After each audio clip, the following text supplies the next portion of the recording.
morning, Buena Vista. Happy Labor Day. I'm Jade Harris, and I live here, and I'm from here, and these are my friends, and they're from here, and they live here too.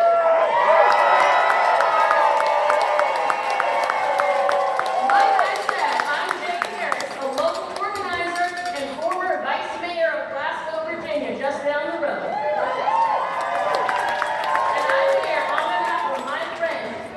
Hartless, the Democratic nominee for the House of Delegates, District 37.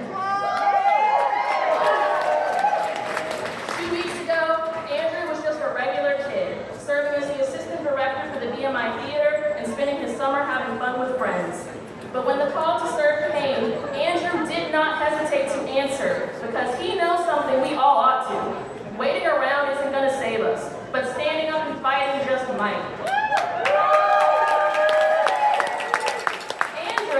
Right here in Rockbridge, he's a local too. He grew up in a house with a Republican dad and a Democrat mom. And you know what that means? From the very start, he learned that when it comes to protecting your home, you put politics aside and get to work to take care of those people depending on you. That's real leadership, and that's what they're lacking. Y'all, Andrew is not a career politician like his opponent who didn't show up today. I don't know where Terry Austin is. He's worked in the kitchen at W&L and directly with the cadets at BMI, and he stood by pediatric transplant patients as a medical advocate. He's a brother, and he's a friend, and he's our neighbor. He's exactly who we need in Richmond because for Andrew, this isn't politics anymore. This is personal. At 13 years old, he nearly died when his liver failed. At 17, he finally received his needed transplant, but it wasn't without its cost. His family faced crushing medical debt, loss of hours at work, and constant multi-hour drives to access care, the kind of burdens that too many Virginians are facing right now today. Andrew survived because despite the odds, his family had access. He knows what happens when that access is ripped away. Over 300,000 Virginians, you, your friends, your neighbors, are at risk of losing their access to medical care due to Medicaid cuts from the one big bullshit bill. I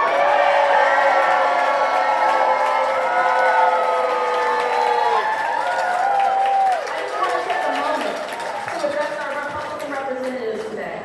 You know, the people responsible in many ways for passing the bill to kill Medicaid staff. If y'all knew what I know, if you look these people in the eyes as they told of their struggles, from grandchildren taken straight from the delivery room to the ICU, of waking up healthy one day and losing a limb the next, of our elders who worked all their lives just to be getting kicked out of their nursing homes because they can't pay. If you knew, you all would fall to your feet and beg for their forgiveness.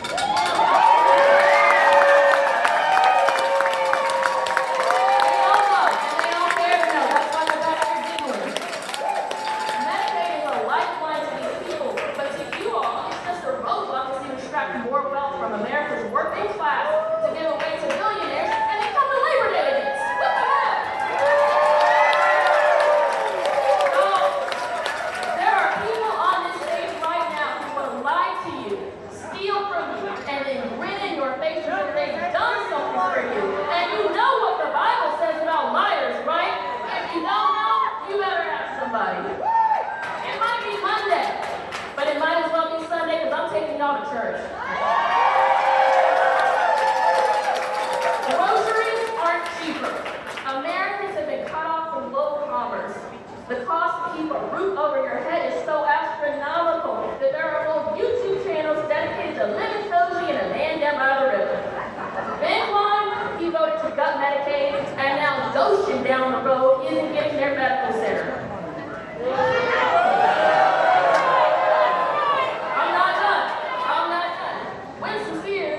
Left the building. Every time she's come on this stage, except today, because I guess she didn't want to show her ass, has accused us of being racist. Me included.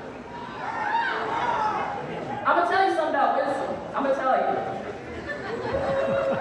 Meanwhile, she would deny LGBT people like me, and people like her own damn running mate, that's why she left before he spoke, the right to marry, to adopt, and to be treated as equals.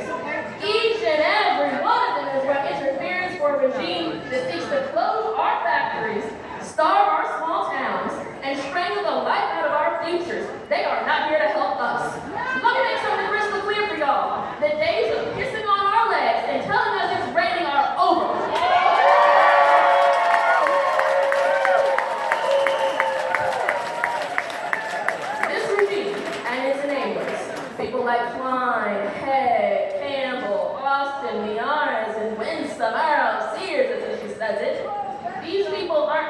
to govern, they're here to control.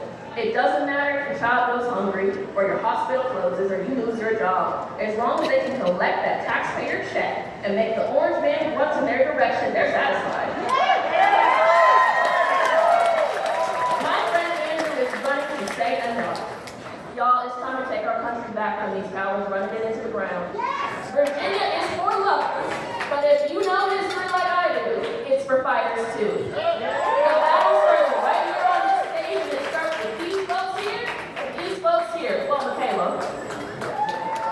We need leaders brave enough to meet this moment, to speak truth to power, to use every tool available to stamp out corruption and build a better world. I know Andrew is brave enough to fight. Tell me something. Are y'all brave enough?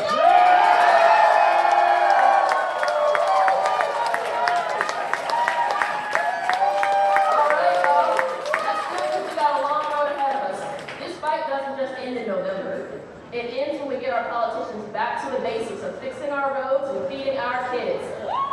It ends when our military is no longer used against us. It ends when mothers are no longer pulled from cars and forced into camps for the crime of being brown. Y'all, it's Labor Day. It ends when right to work is killed once and for all, and our workers are forced to live on the rest on earth. It ends when our so-called leaders stop bullying school children for political points. And it ends when we stand up for oppressed peoples from D.C. to Palestine and every